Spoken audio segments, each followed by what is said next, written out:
never thought my marriage would come to this. My name is David, 34 years old, a hard-working man who trusted his wife more than anyone. My wife, Rachel, 30, was the love of my life, or at least that's what I believed. We had been married for 6 years, and I thought our bond was unbreakable. But one ordinary evening, while looking for her car keys in her handbag, I found something that froze me in shock. It wasn't makeup.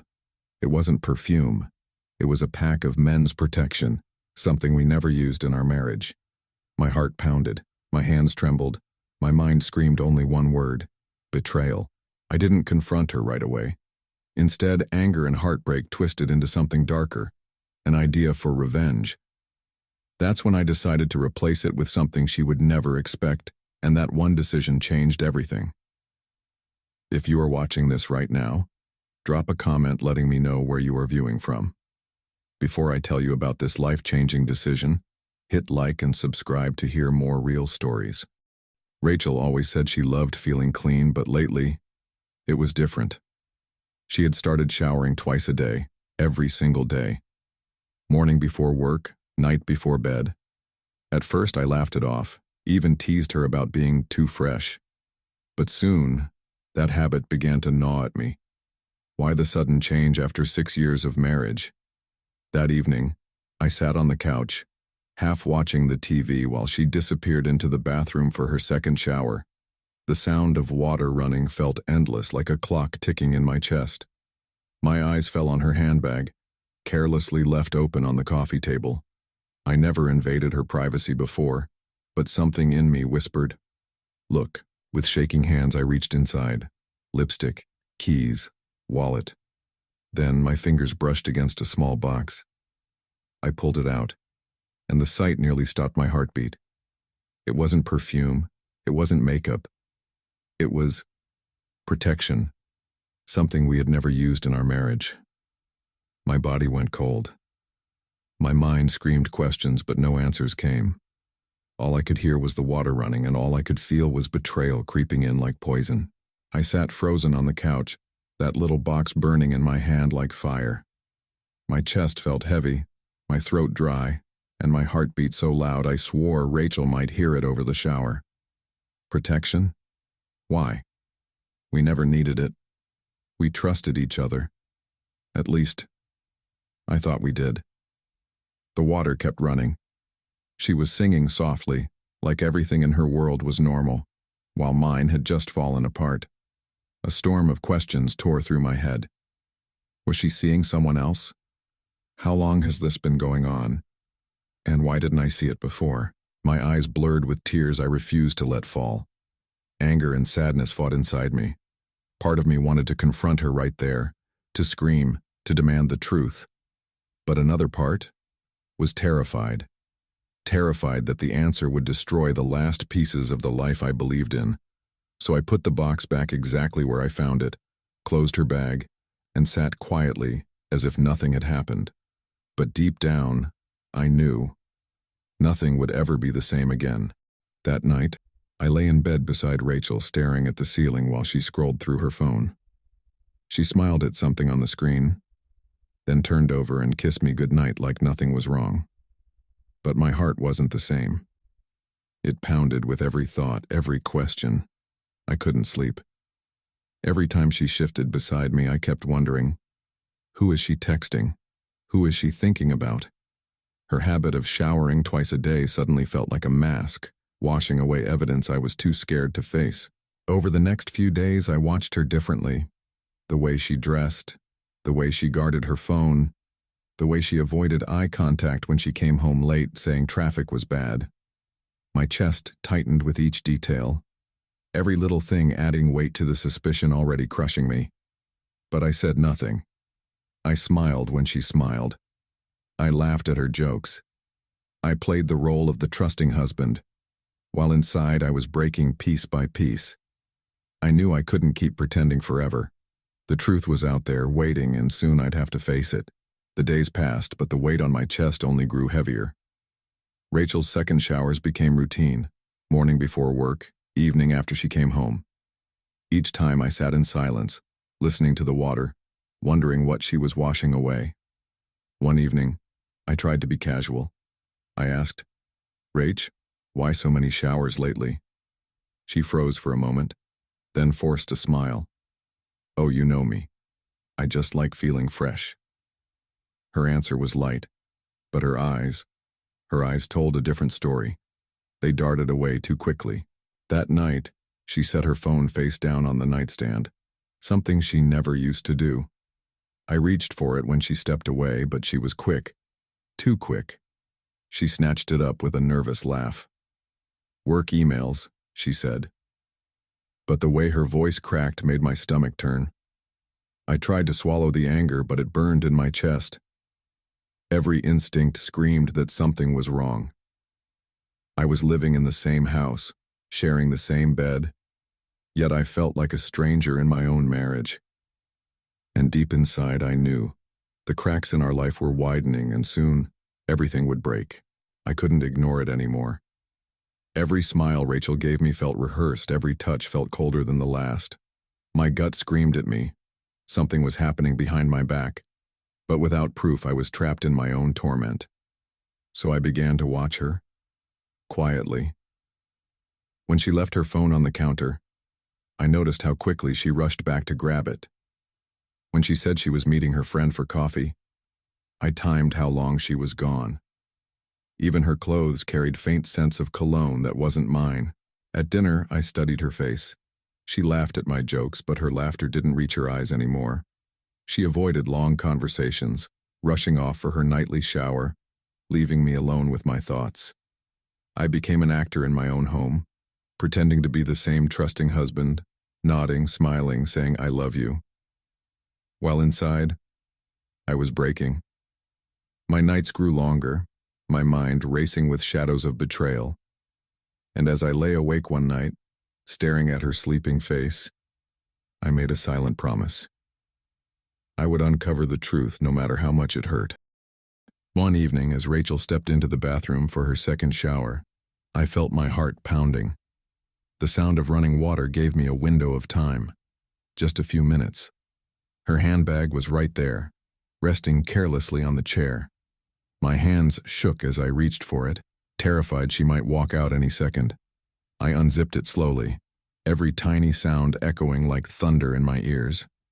Inside, I saw the usual things: lipstick, perfume, her wallet.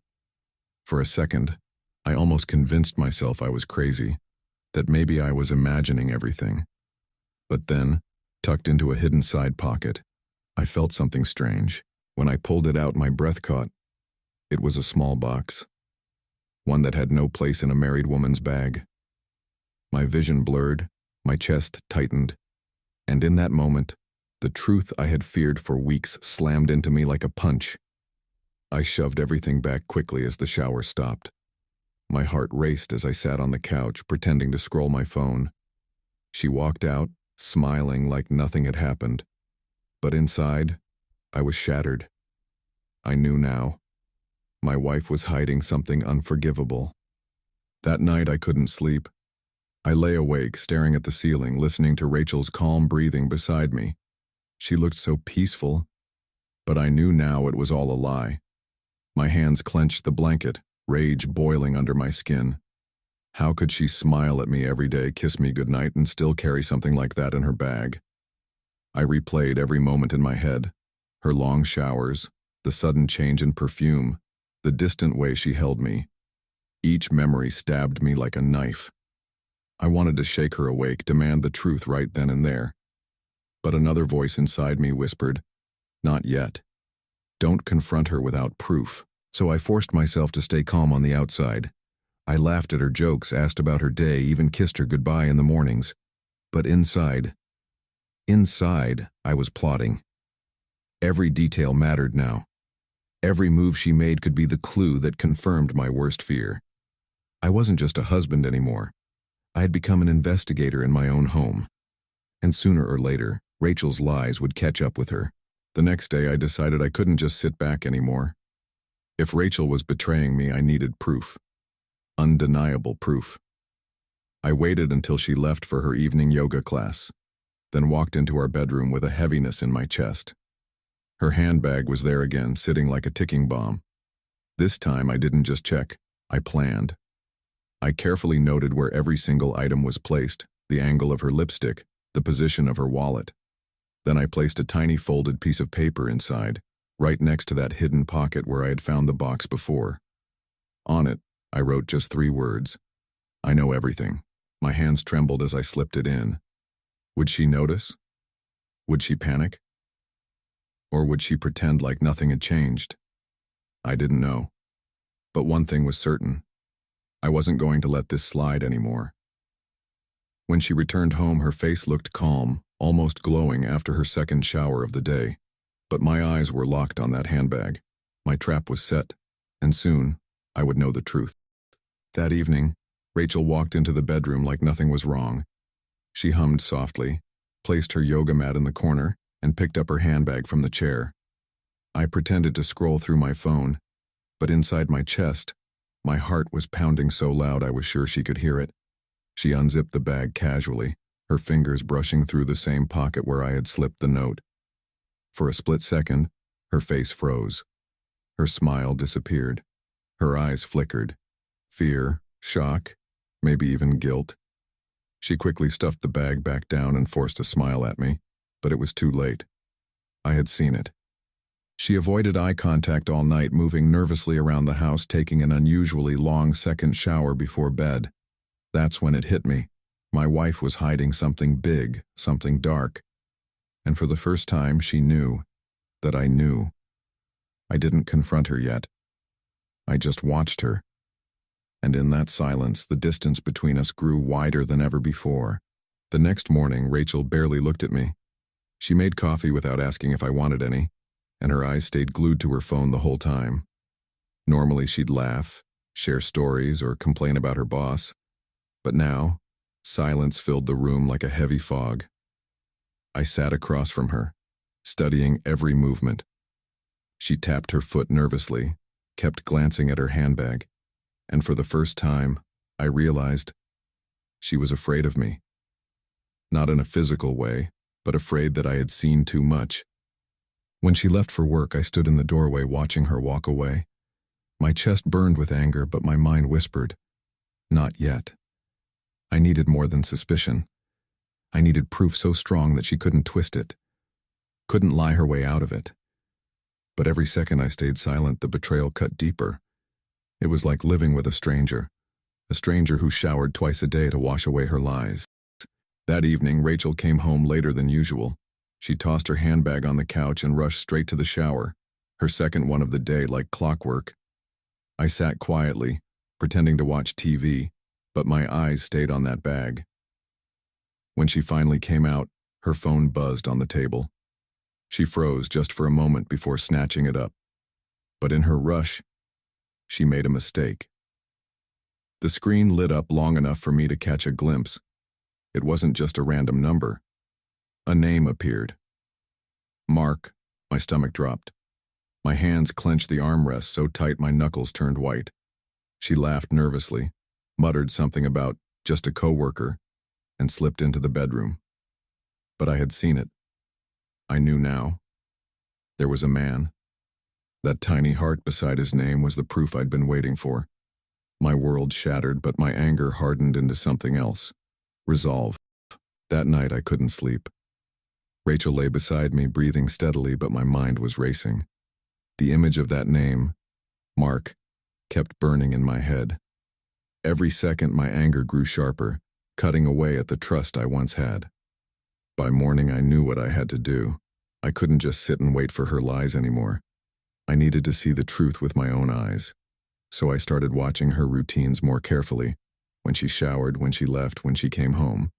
Every detail mattered. I checked her handbag when she wasn't around. I studied her phone whenever she slipped up. Piece by piece, I was building a puzzle of betrayal. But one thought kept me awake. If I pushed too soon, she'd hide everything. No. I had to be patient. I had to let her think she was winning. Only then could I strike back with the truth. And deep down, I promised myself, when the time came, she wouldn't see it coming. The next evening, Rachel told me she had to work late. Her voice was calm, but her eyes, They couldn't look into mine. I nodded, pretending to believe her, but inside I was already prepared. As soon as she left, I grabbed my keys and followed at a distance. My heart pounded so hard I could hear it in my ears. Street by street, I stayed behind her car, headlights dimmed, hands shaking on the wheel. Finally, she pulled over, not near her office, but at a small restaurant on the edge of town. I parked far enough away, barely breathing, and watched as she stepped out. And then he appeared. A tall man in a black jacket. Rachel smiled, wider than she had in months, and ran straight into his arms. In that moment, every doubt I had vanished. My chest felt crushed, my throat tightened, and a cold silence filled me. This wasn't just suspicion anymore. It was betrayal unfolding right before my eyes. I sat in my car, frozen, watching Rachel laugh with him as if I never existed. The woman I had loved, protected, and trusted with my life was now holding another man's hand like it was the most natural thing in the world. My chest ached, my throat burned, and yet I couldn't look away. A part of me wanted to storm in, scream, expose her right there, but another part whispered, "Not yet, not like this." On the drive back home, my hands trembled on the wheel. I replayed every memory in my head, our wedding vows, her smile when she said she loved me, the way she used to wait for me at the door. All of it. Nothing but a lie. That night, as she came home late and slipped into bed, I stared at the ceiling in silence. I wasn't broken anymore. I was angry. And in that silence, a plan began to form. She thought she was clever. She thought I was blind. But soon, she would realize she had betrayed the wrong man. The next morning, I acted as if nothing had changed. I kissed Rachel on the forehead before she left, pretending I still believed her lies. But inside, I was already ready. I had swapped the protection in her bag with super glue days earlier, a quiet trap waiting for the right moment. That night, when she thought she was sneaking off to him again, I followed. Only this time, I didn't stay hidden. Through the half-open door of the cheap hotel room, I heard her laughter, then silence, and then panic. His shouts echoed, Rachel screaming, the two of them trapped in the mess they created. My heart raced, but instead of pity, I felt a dark calm wash over me. I stepped closer, just enough for her to see me in the hallway. Our eyes met, hers wide with fear, mine steady, unblinking. She knew in that moment. I had uncovered everything, and I had taken my revenge without raising a single hand. I didn't need to scream. I didn't need to fight. My silence was louder than anything. As I walked away from that hotel, I felt both empty and powerful. Empty, because the woman I once loved was gone forever. Powerful, because I had taken back my dignity without lifting a finger. Rachel's betrayal didn't just cost me my marriage, it cost her everything. Her lies, her secrets, her double life, all exposed in one brutal moment she could never erase. But here's the truth. Betrayal cuts deeper than any wound. It changes you. It hardens you. And sometimes revenge isn't about destroying the other person. It's about showing them you are no longer their victim. That night I closed the chapter on Rachel for good. I didn't forgive, I didn't forget. I simply moved on. And in the silence of that choice, I found something she could never take away. My freedom. So I ask you, if you were in my place, what would you have done?